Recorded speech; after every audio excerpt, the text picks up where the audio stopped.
అంటే ఇలా ఎందుకు వస్తాయంటే బడ్జెట్స్లో ఫైనాన్స్ మినిస్టర్స్కు క్రియేటివ్ ఇంటర్వెన్షన్ ఉండలేకపోతుంది. కారణం ఏంటంటే ఒకటి అనివార్యంగా పథకాల భారం ఉంటుంది. ఇప్పుడు ఇందులో కూడా 56,000 కోట్లు పథకాలకు కేటాయించాల్సి వచ్చింది.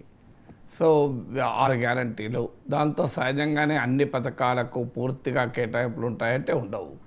ఇప్పుడు ఇందిరమ్మ ఇళ్లకు 12,000 కోట్లు కేటాయించారు, కానీ ఏదో ఒక పథకం అమలు కాకుండా ఉంటాయి. 2 పథకాలు, ఒక పథకము. మీరు గమనించండి, సేమ్ రియాక్షన్స్ మీకు 5 ఏళ్ల కిందటి కేసీఆర్ హరీష్ రావు బడ్జెట్ ప్రవేశపెట్టినప్పుడు ఇలాంటివే వింటాం మనం. కేసీఆర్ ప్రభుత్వంలో ప్రతి బడ్జెట్ అప్పుడు ప్రతిపక్షం హామీలను వదిలేశారు. సేమ్ మీకు పేజ్ 1 వార్తలు చూస్తే మీకు అప్పుడైనా ఇప్పుడైనా ఫిగర్స్ తేడా ఉంటాయి, కానీ కామెంట్స్ తేడా ఉండవు. ఎందుకు తేడా ఉండవు అంటే బడ్జెట్ మేకింగ్లో ఒక ఛాలెంజ్ ఏమొచ్చింది అంటే, మీకు బడ్జెట్ అంటే ఏంటి? ఆదాయము వ్యయము.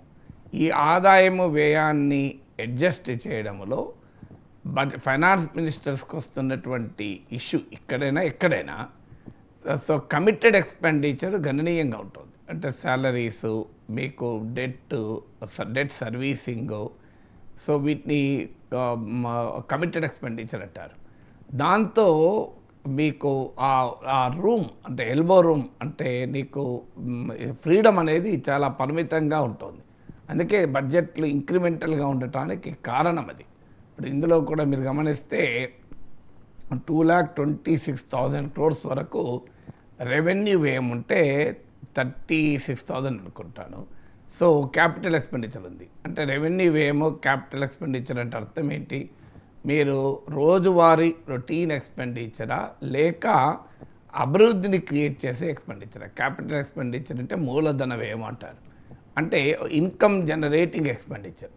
సో మీకు ఆ ప్రపోర్షన్ చూస్తే ఈ తెలంగాణ బడ్జెటే కాదు, ఆంధ్రప్రదేశ్ బడ్జెటే కాదు, మీరు అన్ని బడ్జెట్లు ఇదే ధోరణి కనబడుతుంది.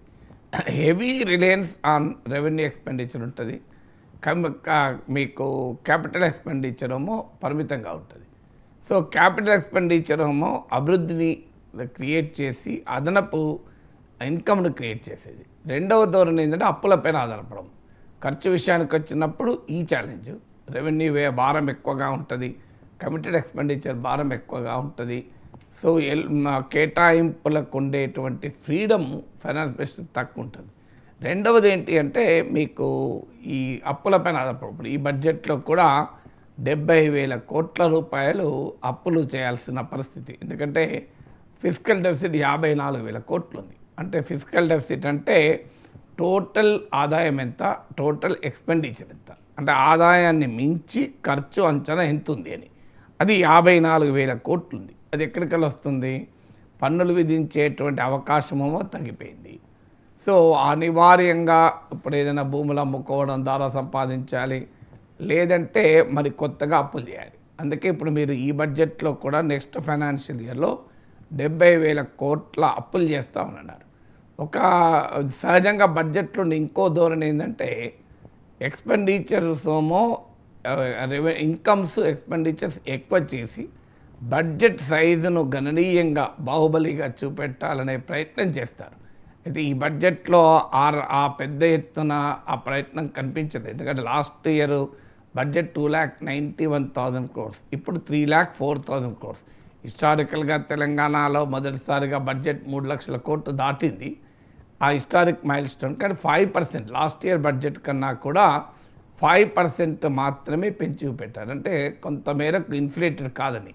ఎందుకంటే గతంలో ఈ గత ప్రభుత్వము బడ్జెట్ను అన్రియలిస్టిక్గా పెట్టిందని కాంగ్రెస్ పార్టీ విమర్శించింది. తన వైట్ పేపర్ ఆన్ తెలంగాణ ఎకానమీపై కూడా చెప్పింది.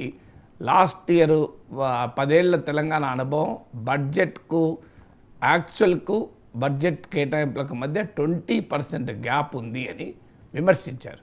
సో 20% గ్యాప్ ఉంది అని విమర్శించారు కనుక మరి ఈసారి ఇప్పుడు ఇది మీకు డిసెంబర్ 23లో ఈ ప్రభుత్వం అధికారంలోకి వచ్చింది. అందువల్ల ఒక రకంగా ఫుల్ బడ్జెట్ ఇదే. సో మీకు అప్పుడు లాస్ట్ టైం పెట్టిన బడ్జెట్తో పోలిస్తే ఒక ఫుల్ ఫ్లెడ్జ్డ్ బడ్జెట్ ఇదే కనుక మనకు యాక్చువల్ ఎక్స్పెండిచర్స్ రావడానికి సమయం పడుతుంది. ఎందుకంటే ఒక మీకు బడ్జెట్ నెక్స్ట్ ఇయర్కి అయితే రివైజ్ ఎస్టిమేట్స్ ఈ ఇయర్కి అయితే యాక్చువల్స్ అంతకుముందు ప్రీవియస్ ఇయర్కి వస్తుంది. అందువల్ల కాంగ్రెస్ ప్రభుత్వ ట్రాక్ రికార్డు మనకు అందుబాటులో లేదు ఇప్పుడు. అందువల్ల గత బీఆర్ఎస్ ప్రభుత్వం పైన చేసిన ప్రధానమైన విమర్శ ఏంటంటే ఒక 20% గ్యాప్ ఉంటుంది బడ్జెటెడ్ ఎస్టిమేట్స్కు యాక్చువల్ ఎక్స్పెండిచర్. కానీ ఇప్పుడు కాంగ్రెస్ ప్రభుత్వ వ్యవహార బడ్జెట్లో ఎలా ఉంటుంది అనేది మనకు నెక్స్ట్ ఇయర్ అర్థమవుతుంది. కానీ ఈ లాస్ట్ ఇయర్ బడ్జెట్తో పోలిస్తే ఓన్లీ 5% మాత్రమే ఈ బడ్జెట్ పెరిగింది కనుక భారీ ఎత్తున అంచనాల్ని పెంచి చూపే ప్రయత్నం ఆ మేరకు జరగలేదు అని అర్థమవుతుంది.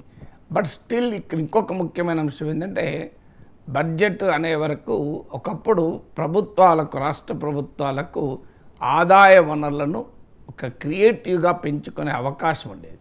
ఇప్పుడు స్టేట్ గవర్నమెంట్స్కి ఏమైందంటే జిఎస్టీ వచ్చాక రాష్ట్ర ప్రభుత్వం తన టాక్సేషన్ పవర్స్ను కాస్త సరెండర్ చేసింది. ఇప్పుడు రాష్ట్రాలకు జిఎస్టీ కింద దాదాపు అన్ని రకాల వస్తువులు వస్తాయి, ఒక ఆల్కహాల్, తర్వాత పెట్రోల్, డీజిల్. సో ఈ 2 మినహా మీకు దాదాపు అన్ని రకాల వస్తువులు, సేవలు మీకు జిఎస్టీలోనే వస్తాయి.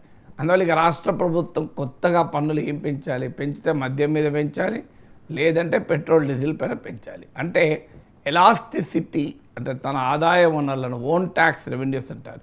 ఆ ఓన్ ట్యాక్స్ రెవెన్యూస్ను పెంచుకోవటానికి అవసరమైన ఎలాస్టిసిటీ రాష్ట్రాలకు ఉండడం లేదు. కేంద్రంలో ఉండే నిధులు, కేంద్ర పథకాలు, అలాగే రాష్ట్రానికి ఉండేటువంటి జిఎస్టీ నిధులు ఇవన్నీ ఏవి రాష్ట్ర కంట్రోల్లో లేవు. సెంట్రల్ గవర్నమెంట్ ఎంత ఇస్తుంది, సెంట్రల్లీ స్పాన్సర్ స్కీమ్స్కి ఎంత ఇస్తుంది, ఫైనాన్స్ కమిషన్ డివల్యూషన్ ఎంత ఉంటుంది, అలాగే రాష్ట్ర ప్రభుత్వానికి జిఎస్టీ ద్వారా ఎంత వస్తుంది, ఇవేవి రాష్ట్ర ప్రభుత్వం మార్చడానికి, పెంచుకోవటానికి ప్రత్యేకంగా ఏమి లేవు. This are all given. ఇక రాష్ట్ర ప్రభుత్వానికి ఉన్నటువంటి ఓన్ ట్యాక్స్ రెవెన్యూస్లో మీరు మద్యము, పెట్రోల్, డీజిల్ పైన ఎంత మేరకు స్కోప్ ఉంటుంది. ఇది కాక భూముల రిజిస్ట్రేషను, తర్వాత మీకు ఏమైనా భూముల అమ్మకాలు. ఇప్పుడు అందుకే ప్రతి ప్రభుత్వం, నేను 20 ఏళ్ళుగా చూస్తున్నా, ప్రతి ప్రభుత్వము భూములమ్మి ఆదాయాన్ని పెంచుకోవాలని చూస్తూ ఉంటుంది.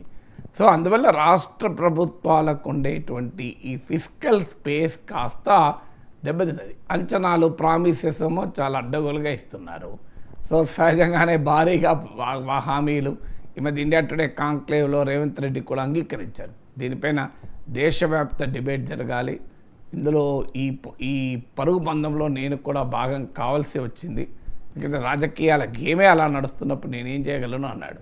సో అందువల్ల దేశవ్యాప్తంగా డిబేట్ నడవాలి. ఎందుకంటే ఉచితాలు, పథకాలు, హామీలు వీటిపైన భారీ ఎక్స్పెండిచర్. మీరు ఈ బడ్జెట్లో చూస్తే ఆస్తులు పెంచి ఆస్తుల కల్పనకు ఉపయోగపడి భవిష్యత్తులో ఆదాయాల్ని పెంచేటువంటి క్యాపిటల్ ఎక్స్పెండిచరు 36,000 కోట్లు ఉంటే 6 గ్యారంటీలకు 56,000 కోట్లు కేటాయించాల్సి వచ్చింది.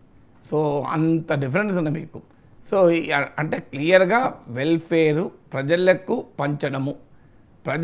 పంచడము పైన సహజంగానే బడ్జెట్ ప్రాధాన్యత ఇస్తుంది. సో ప్రజలకు పంచాలి అంటే చంద్రబాబు నాయుడు ఎప్పుడూ చెప్తుంటాడు, చూడండి, సంపద పెంచకుండా పంచగలమా అని. థియరిటికలీ కరెక్ట్, కానీ సంపద ఎలా పెంచుతావు? So these are all challenges. అందువల్ల ఫిస్కల్ క్రియేటివిటీ ఉండడం లేదు బడ్జెట్లో.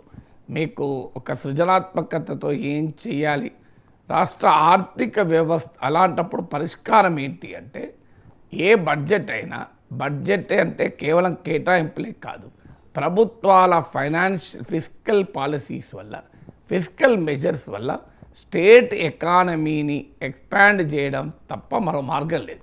ఎందుకంటే 100 రూపాయలు ఉన్న స్టేట్ ఎకానమీ 150 రూపాయలు, 200 రూపాయలు వస్తే తప్ప ఆదాయం రాదు. అందువల్ల ఆ రకమైన ఫిస్కల్ క్రియేటివిటీ అనేది బడ్జెట్లో ఉండాలి.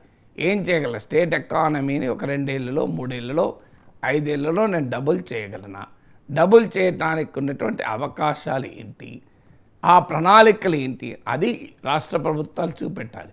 కానీ రాష్ట్ర ప్రభుత్వాలు ఆ రకమైనటువంటి దార్శనికత, ముందు చూపుల కన్నా కూడా రోజువారీ రాజకీయాల్లో నెట్టుకు రావడము, రోజువారీ మేనేజ్మెంటు, రొటీన్ ఇంక్రిమెంటల్ వ్యవహారాలు ప్రభుత్వాల ఆర్థిక నిర్వహణలో పెరిగిపోయింది. సో ఆ దశకు వచ్చిన తర్వాత ఒక fresh look at the economy. ఇప్పుడు తెలంగాణలో 10 ఏళ్ళు బీఆర్ఎస్ అధికారంలో ఉంది, 10 ఏళ్ల తర్వాత కాంగ్రెస్ అధికారంలోకి వచ్చింది. కానీ ఒక సీరియస్ ఫండమెంటల్ ఎఫర్ట్ ఏం చేయాలి? ఇప్పుడు తెలంగాణ ఎకానమీని ఒక 3 ఏళ్లలో 5 ఏళ్లలో డబుల్ చేయాలంటే ఏం చేయాలి అనే ఒక పర్స్పెక్టివ్ పేపర్ పెట్టి, ఒక పర్స్పెక్టివ్ పేపర్ పైన రిఫ్లెక్షన్స్, మీకు ఇన్పుట్స్ అడిగి, ఒక సీరియస్ ఎఫర్ట్ పొలిటికల్ లీడర్షిప్ ఏమైనా పెట్టినా అది అకాడమిక్ డిస్కషన్గానే ఉంటుంది. కానీ ఆ పొలిటికల్ లీడర్షిప్ ఆ పని చేయాలి. అన్ఫార్చునేట్లీ రాజకీయ నాయకత్వానికి ఏంటంటే